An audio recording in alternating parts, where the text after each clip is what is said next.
চিতলের পেটি বন্ধুরা দেখো কি সুন্দরভাবে আঁশ ছাড়িয়ে দিচ্ছে। আজকে চিতলের পেটি নিচ্ছে। কি আছে নিয়া কি নেবো? বল খাবা?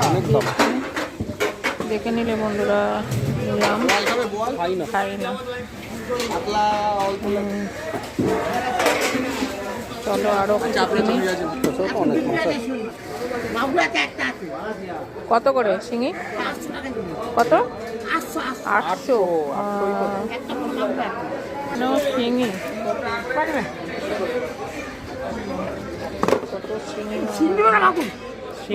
শিঙি দাও।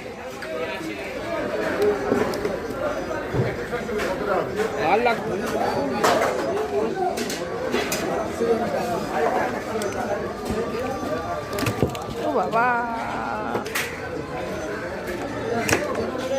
এটা 90 টাকা।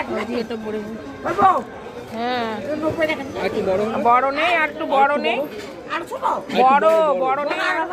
আর হবে না? এটাই বড়। না এটা 30 টাকা। হ্যাঁ ঠিক আছে, নিলাম বন্ধুরা। দেখো